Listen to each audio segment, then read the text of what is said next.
Local voices, local conversations. You're listening to NAPAbroadcasting.com. Thanks for joining us here at NAPAbroadcasting.com. While the nation's economy is strong, look around at agricultural towns across America, even towns and cities with 50 or even 150,000 people. Often in these agricultural towns, you see boarded-up main streets, higher levels of poverty, opioid addiction, etc. Yet here in our agricultural community, the economy is thriving. Employment is high, wages are rising, building and business creation are at record levels. It's in part because Napa County had the foresight to put in place very strict controls that segregated ag from the cities, that created the ag preserve and elevated agriculture to the highest and best use of the land. In exchange, those in the agricultural business accepted regulations that are some of the most stringent and severe of any agricultural region in the country. It's been a delicate balance, and up until this point it has worked. In the past, attempts like Measure O have attempted to upset that balance. The wisdom of the voters prevailed, though. Once again, though, in the form of Measure C, the initiative process is being used to potentially impact that delicate balance. What does this mean from a policy perspective, from a political perspective, and from an economic one? We're going to talk about that today in the broader context of Measure C with three guests that have been kind enough to join me in the studio today. We're joined by Jeri Hansen, who is a member of the Napa County Planning Commission, the director of Sustainable Napa Valley, by Dave Whitmer, who spent 20 years as Napa County's Ag Commissioner, and by Phil Blake, whose work in the resource conservation area has been legendary and vital to Napa County. It is my pleasure to welcome all three of them here to Napa Broadcasting. Jeri, Dave, Phil, thanks so much for coming in. Thanks for having us. Thanks for having us. Thank you, Jeff. It's good to be here. Great to have you here. Dave, I want to start with you because you've spent so many years looking at all of this as Ag Commissioner and probably have as strong a grasp as anybody on all of these issues.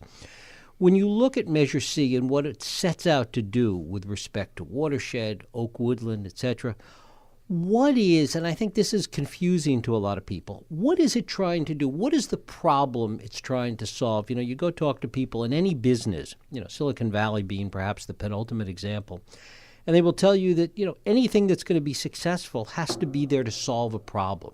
What is the problem that this is trying to solve? I wish I knew. It doesn't seem like there is a problem, Jeff, at least not one that's been identified to me. I don't see the science supporting the Measure C, and I think it's ill-conceived. I think it's confusingly writ. I think the language is very ambiguous, and I just don't see a problem. One of the things that, in my experience in working with the local ag industry and the ag industry groups, if there is a need for us to change something that we're doing, increase regulations perhaps, to deal with healthier watershed, creating healthier watersheds, or trying to somehow make water quality better, what I've seen is individuals stepping up, and particularly around these sustainable programs that are out there that many of these viticulturalists and wineries are participating in. Napa Green program is one such example.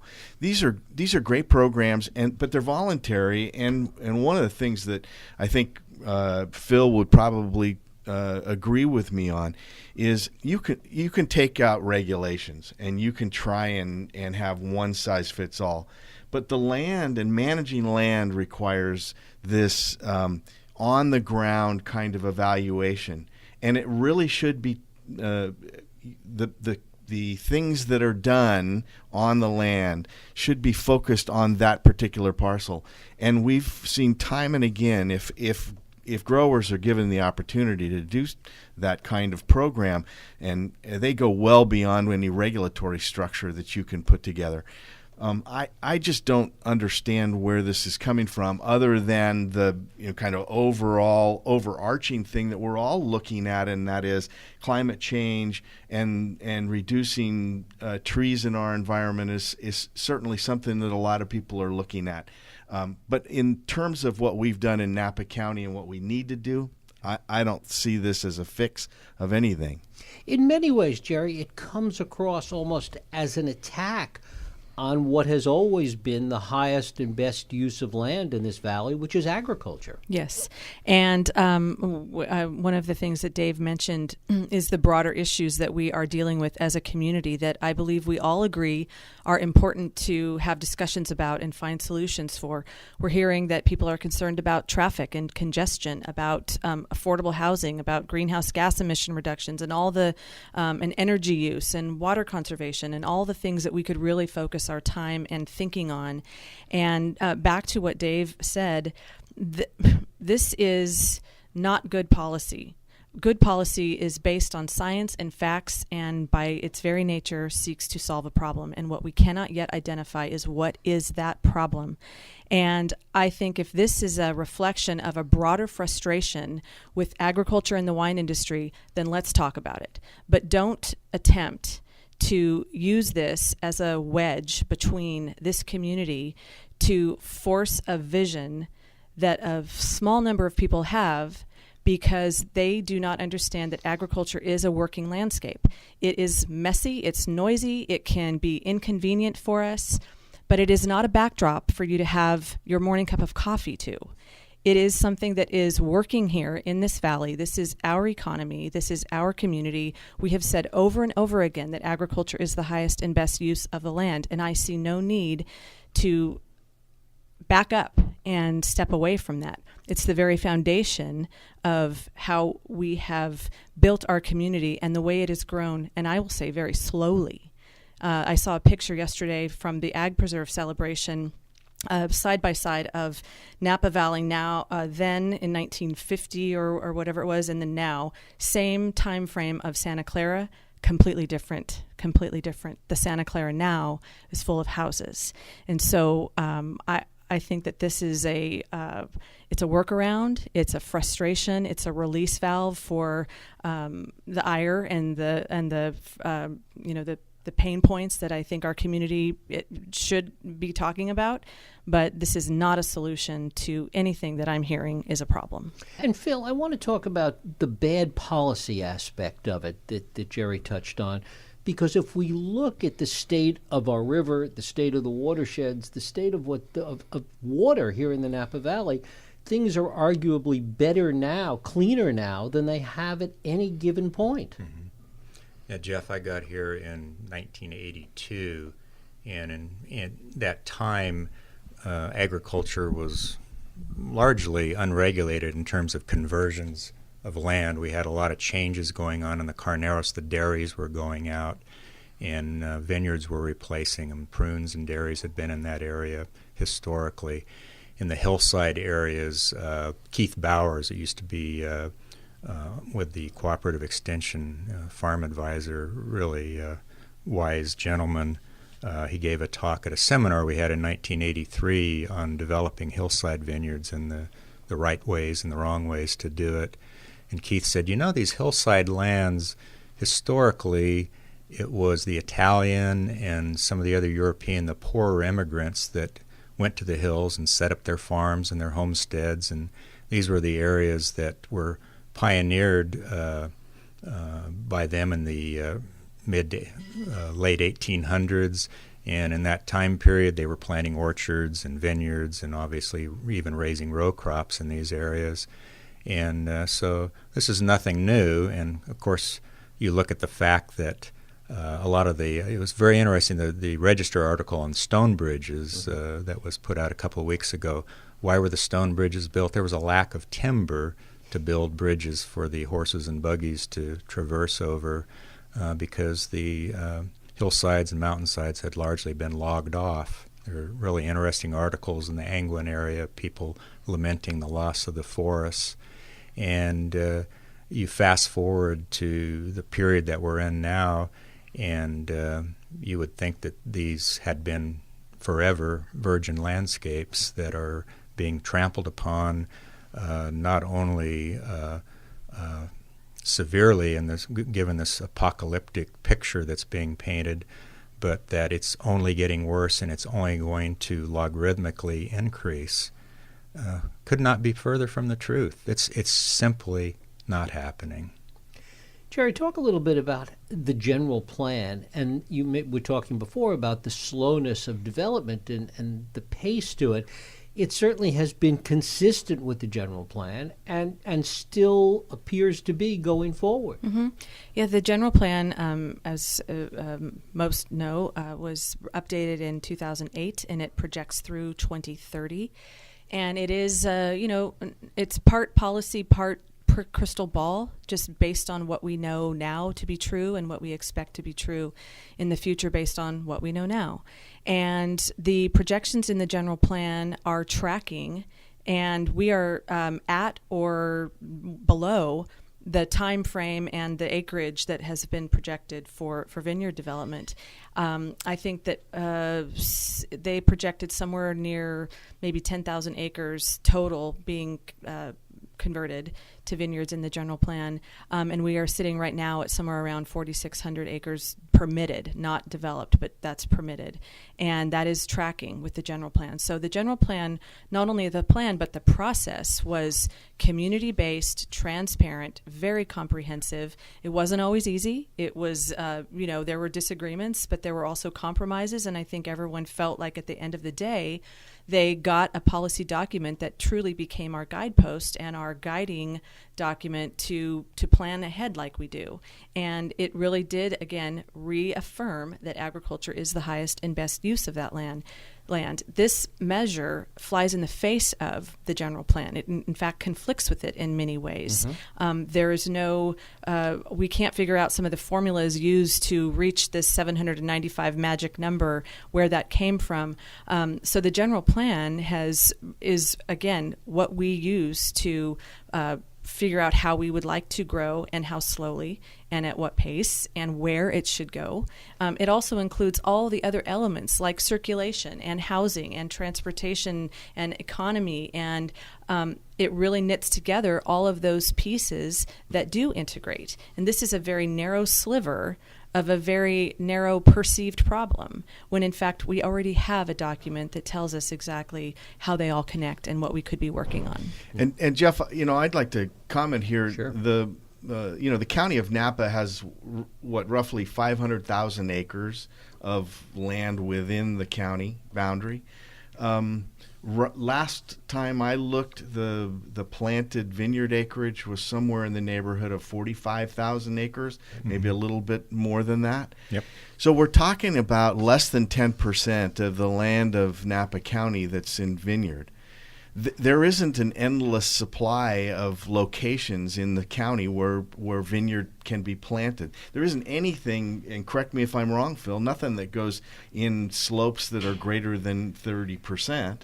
Correct. There's That's a right. moratorium on that. Mm-hmm. So we're talking about slopes from 0 to 30.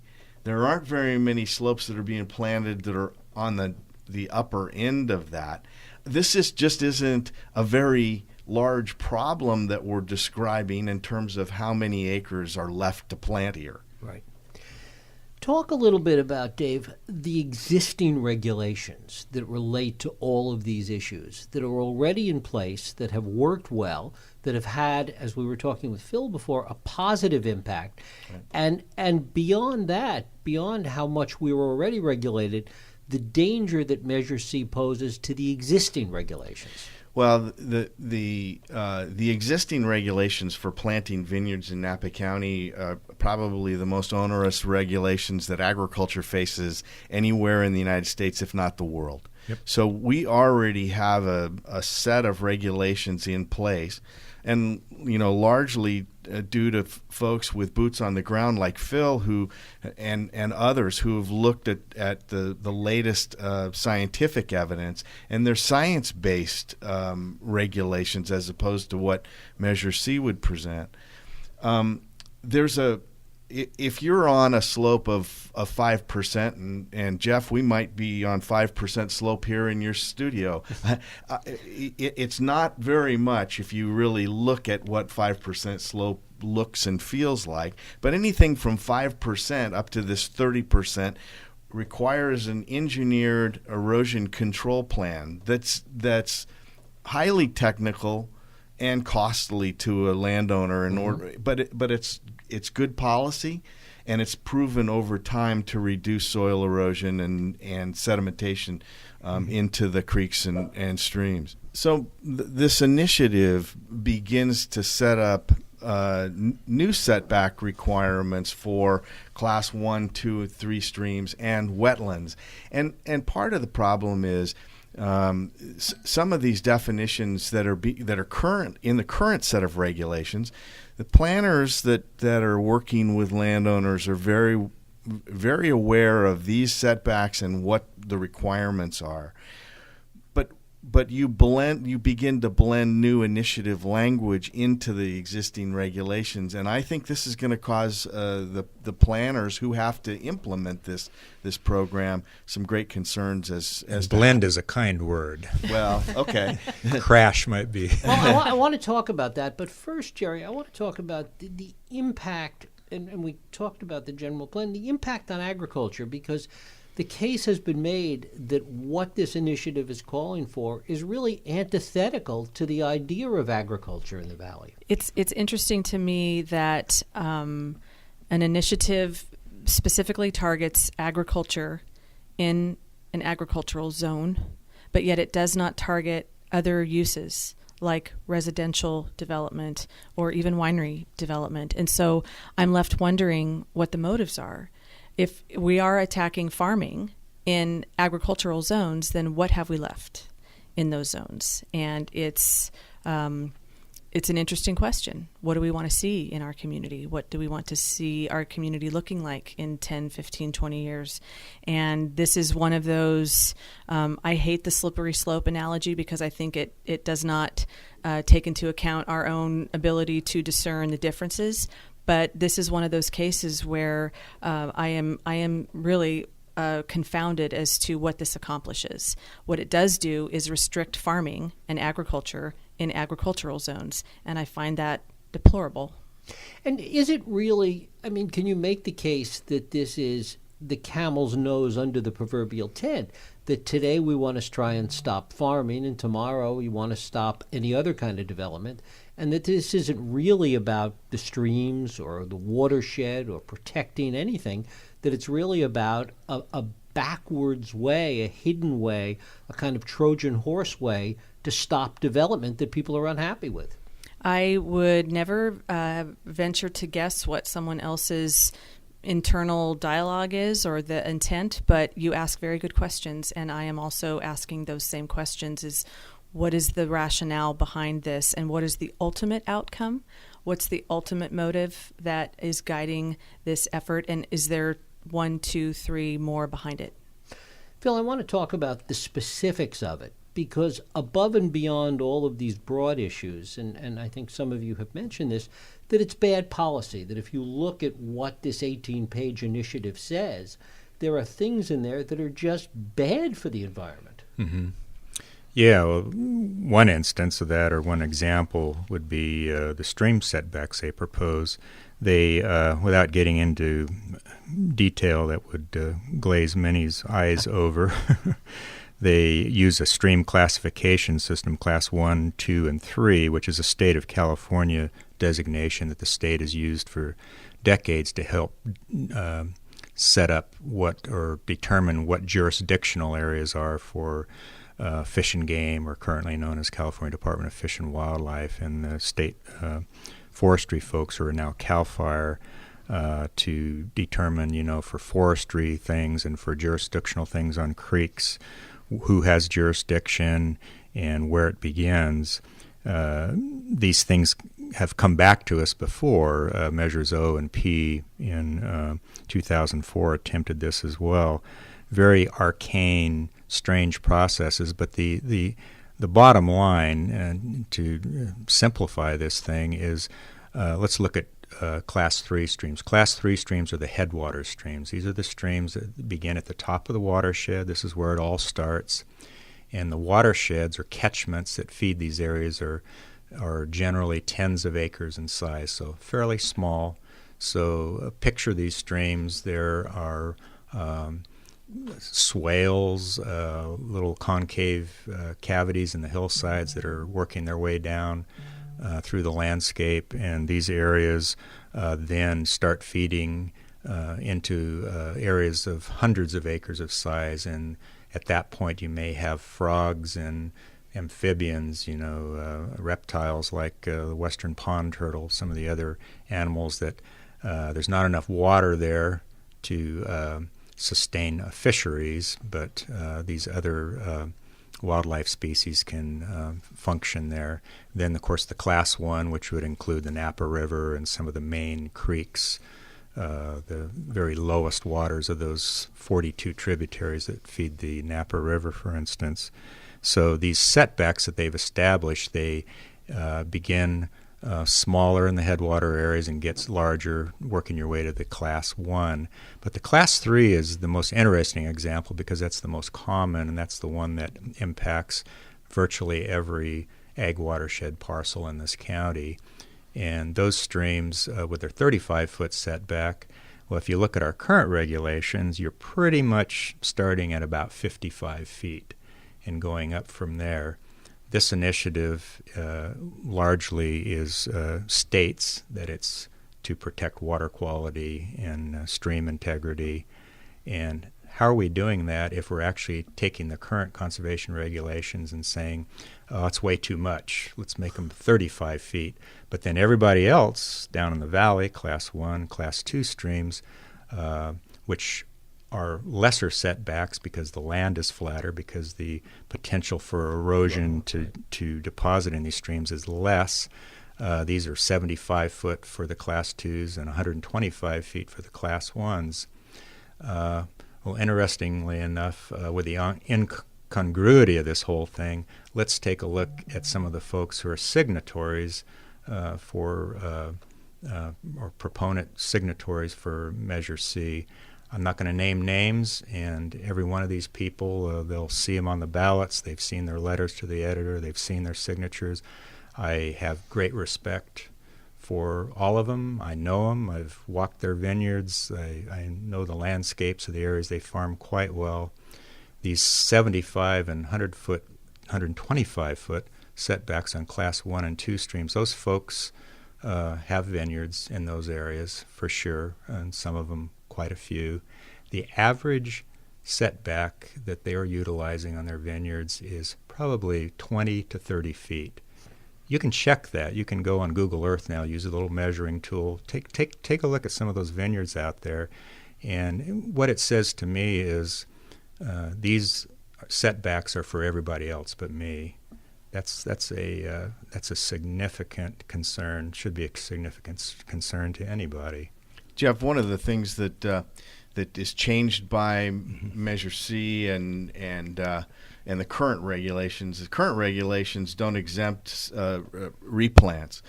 Right. Measure C actually exempts replants. So if you've established a vineyard, you don't have to go back and redo this. And I don't see how that improves water quality.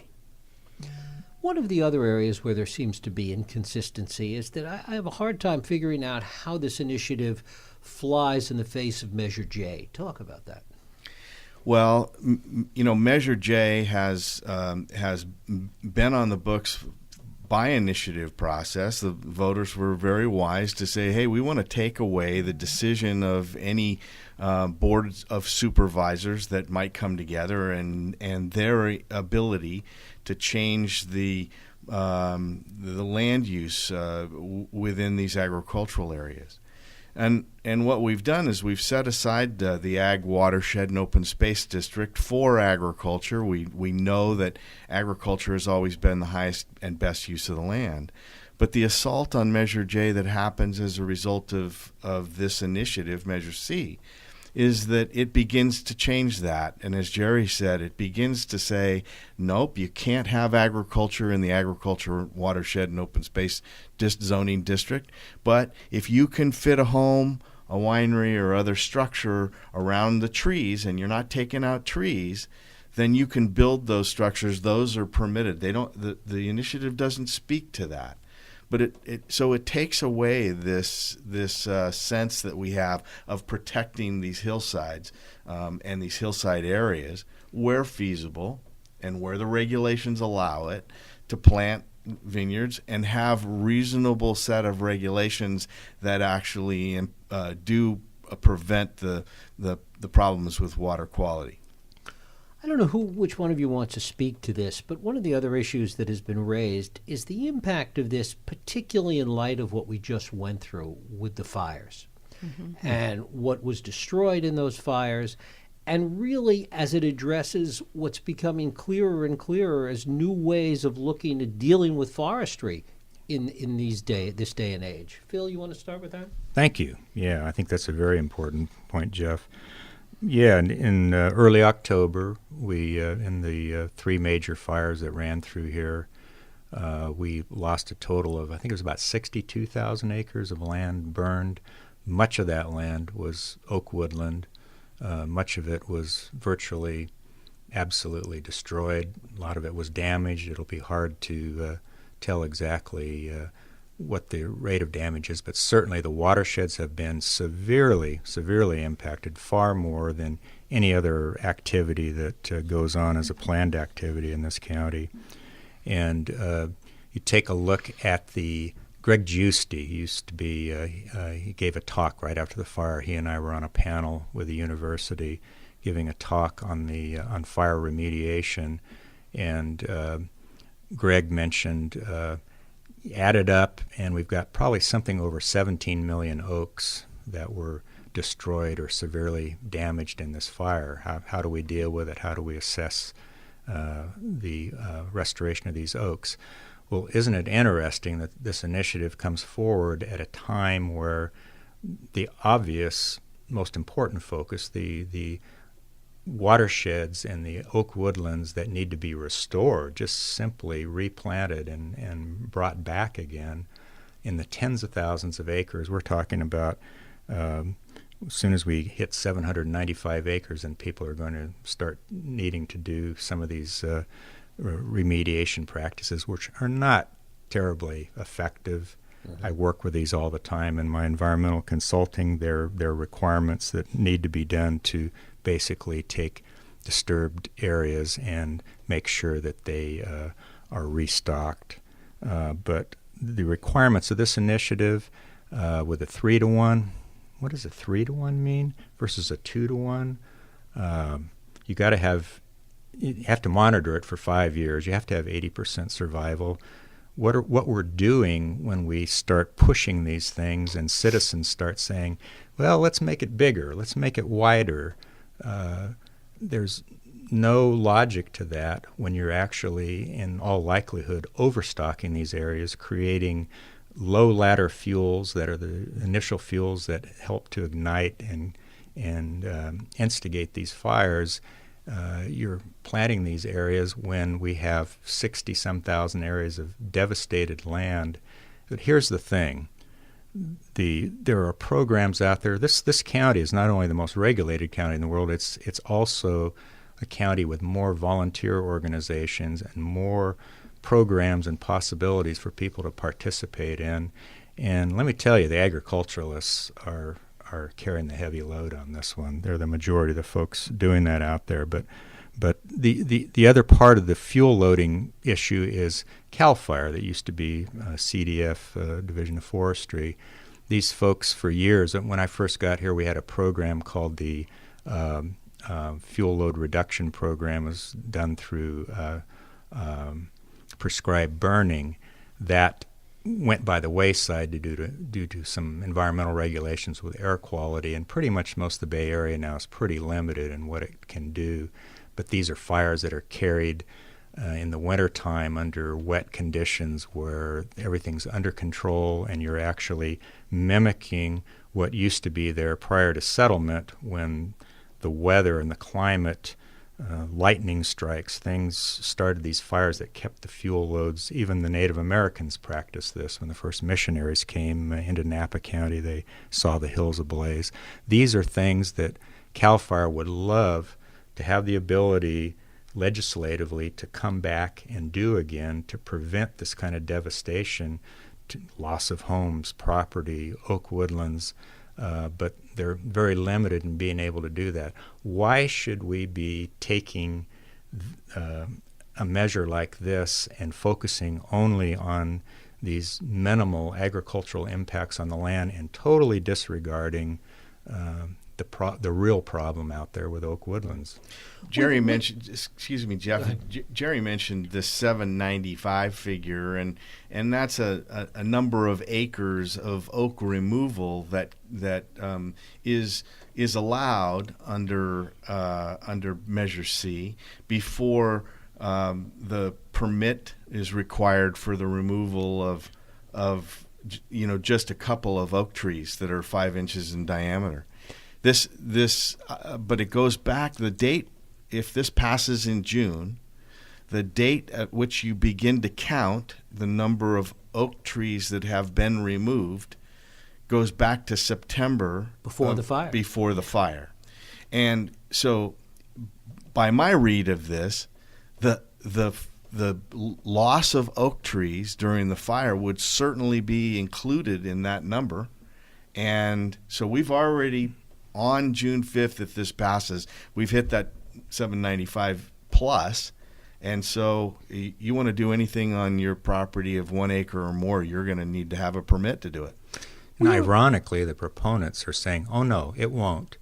Well, if this thing passes, the proponents, it's the county. The proponents lose. The proponents aren't sitting there on the sideline saying, okay, here's what we meant. Here's how the county needs to carry this out. It's in the county's hands. It should be pointed out that there is already an oak woodland management plan that the county has in place. Yes. You want to talk about that? Well, we do. That was to the point about voluntary programs and those in agriculture and natural resources and open space, who are supporting that, have so many ways to help our local environment and enhance our natural resources. So the oak woodlands replanting is one. There's voluntary programs through the RCD, the Acorns to Oaks program. Mm-hmm. There is Napa Green. There is Land Smart. There's so many other progressive, successful, innovative, the Rutherford Dust Project, the Oakville Napa River Restoration Fish-friendly Project. farming, which is Napa Green. There are so many above and beyond regulatory programs that, as Dave mentioned, if you give someone the opportunity to be site-specific and customize management of a parcel or of a piece of land based on what that piece of land needs and responds to and is suitable, they will go above and beyond compliance nearly every single time. And so back to our rigorous environmental regulations already in place, we also have great programs that allow our growers and farmers to go above and beyond, and they do. Jeff, I was just going to say, as this conversation progresses, I sit here and I reflect on how complicated it is, how much science there is in it, how this process that we've created of regulatory oversight of what we allow on these lands. This is not simple stuff, and it's very highly technical. An initiative process is simply the wrong legislative vehicle for something like a regulatory program controlling agricultural production.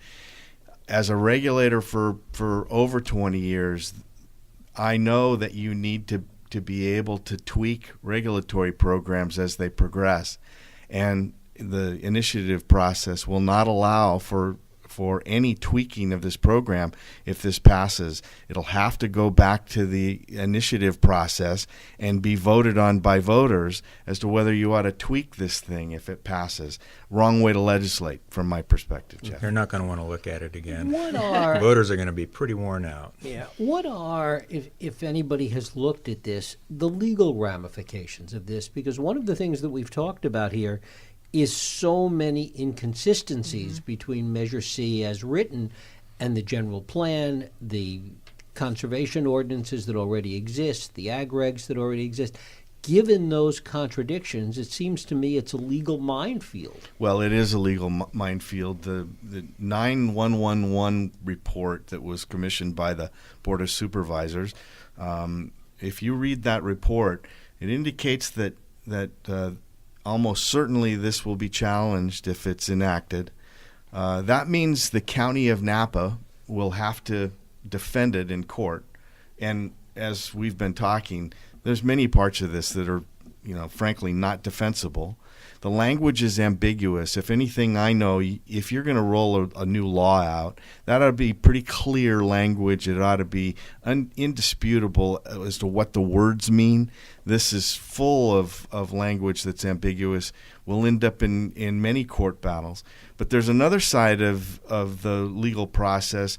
This creates a misdemeanor if an unsuspecting landowner actually ends up taking oaks down on their property, think they're doing the right thing, or they have a project that they want to complete, and they end up getting caught with that. It's an automatic misdemeanor, and what it really does is it invades this idea that we have about due process. If there's a regulation that gets violated, you should be given the opportunity by the regulatory agency to know that you violated that and to respond, and an opportunity to be heard. There is none of that exists in here. It's a flat-out misdemeanor to the individual, and it ends up going into a regulatory and enforcement process. I'm not sure that folks in Napa County really understand that. One of the arguments that the proponents of this have made repeatedly is that this is necessary in their view because of the lax enforcement of some of these county and existing regulations we've been talking about. Jeri, you want to address that? Sure. Back to our rigorous environmental laws that we do have in place.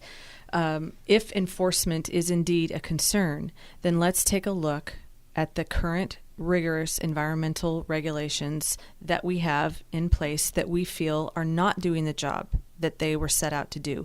Do they need to be updated based on new science and new things that we have learned about how we interact with our environment? Are there areas where they can be improved? Are there things that no longer relate to how we operate here?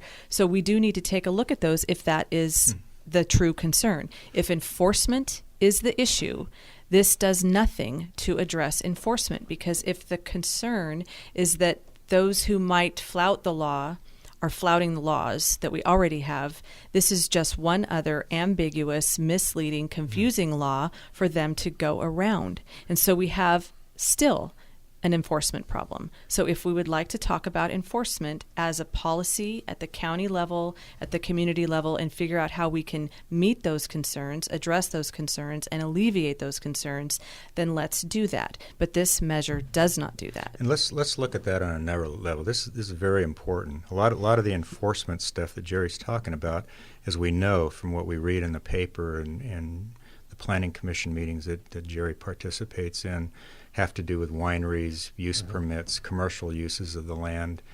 This measure doesn't really address those at all. It's only really focused on agriculture. I can speak from the standpoint as a person that prepares these conservation regulations, vineyard erosion control plans.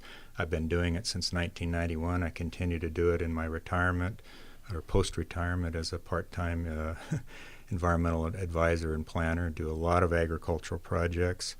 There is no tolerance for agricultural projects out there that are in violation. Every one of these conservation regulations plans, you meet a minimum of 5-6 times with county personnel. They walk the land, they go out, they measure the trees, they look at your maps, they want the tree survey, the biological survey, the no net runoff survey, the wetlands, the streams.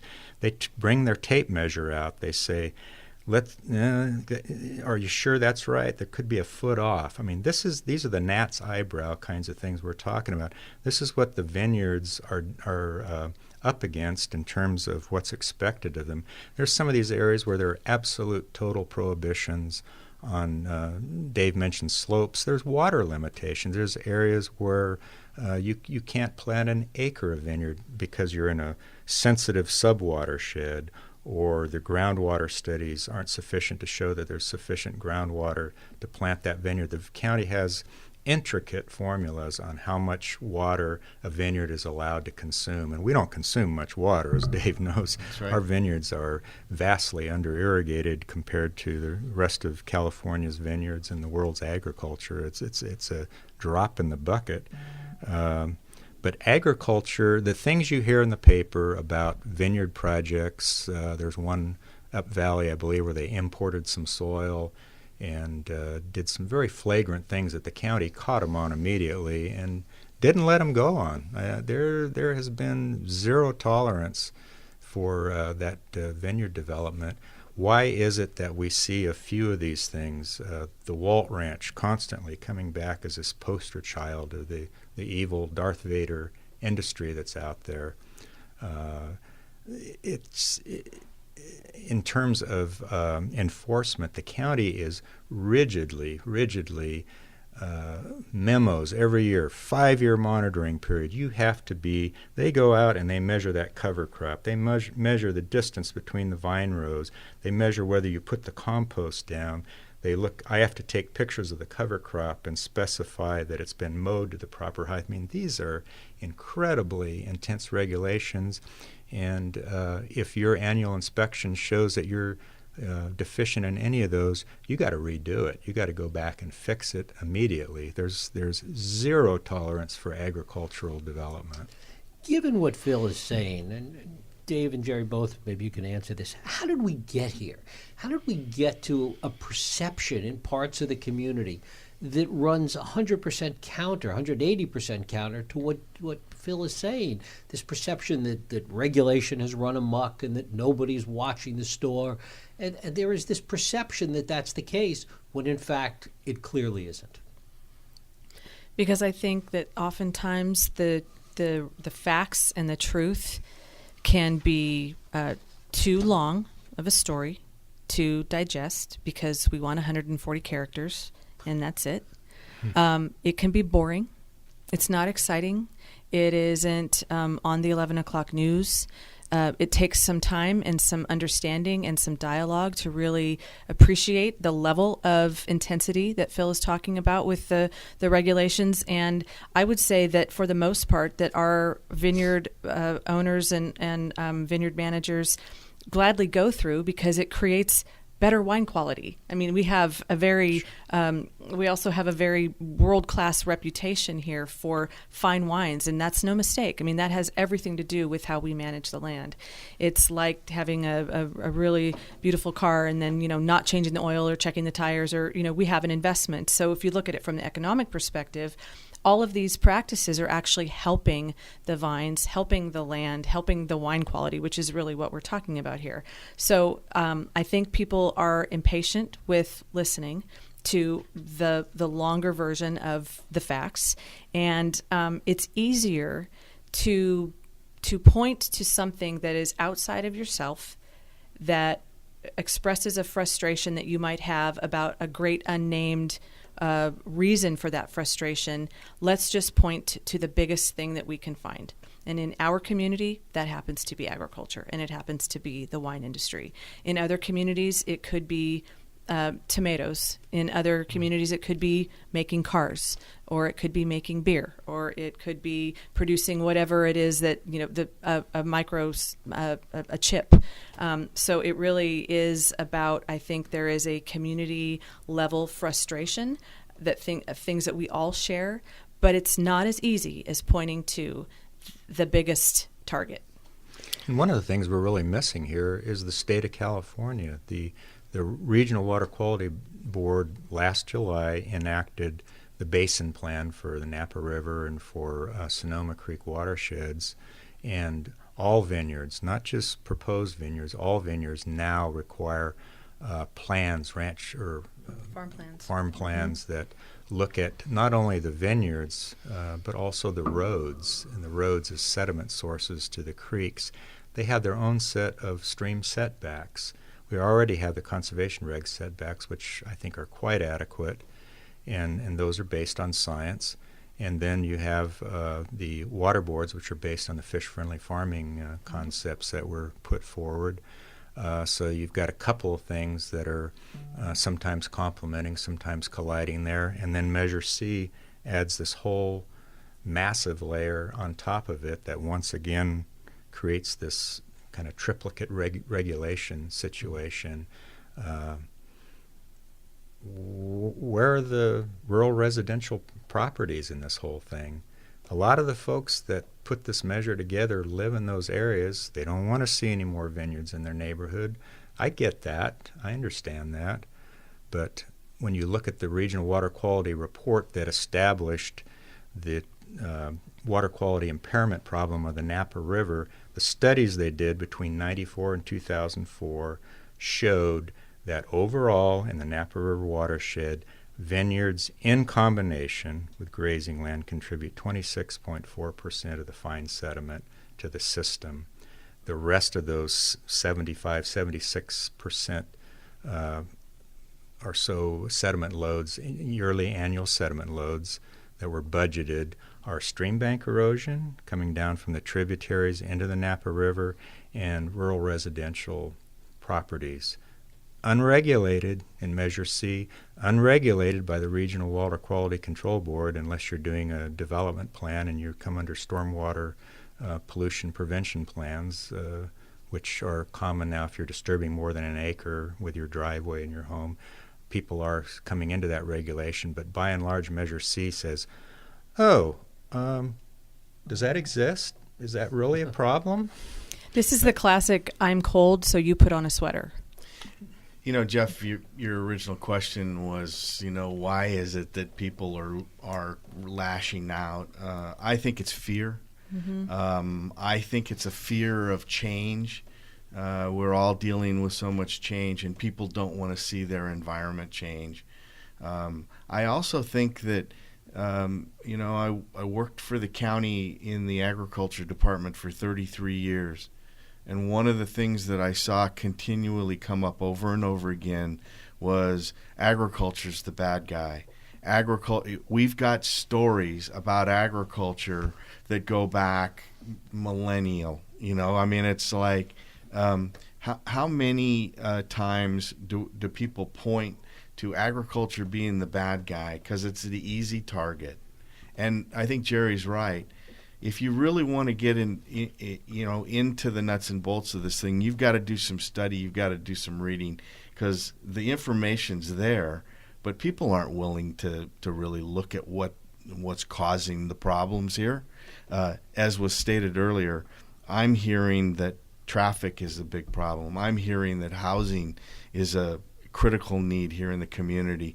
Why aren't we spending time and energy and money on the things that we all know are the problems we need to be solving? Why are we spending our time, energy, and money on something that has not been defined as to why that there is even a problem that needs to be fixed?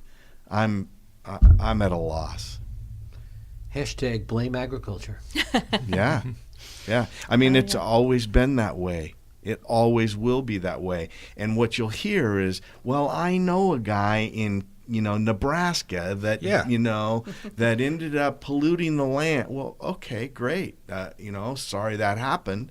But what does that have to do with us? Right. We've got some of the most forward-thinking people involved in the wine industry here.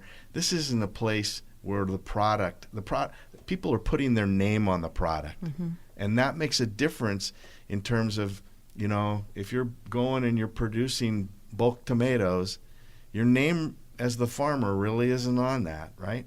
But the farmers around here are putting their name on the label. The vineyard matters. And what I find just incredible is that there's this sense that there's all this wrongdoing out there. I didn't see it as in the ag commissioner's position for 20 years. What I saw was what Phil described is people trying to make an honest living, trying their very best to take care of their land and deal with the specific issues that they're dealing with in their vineyards and doing the best they can with it. And we'll leave it there. Dave Whitmer, Jeri Hansen-Gill, Phil Blake, thanks so much for coming in. Thank you, Jeff. Thanks, Jeff. You're listening to NAPAbroadcasting.com. Napa Valley Radio for the way we live now.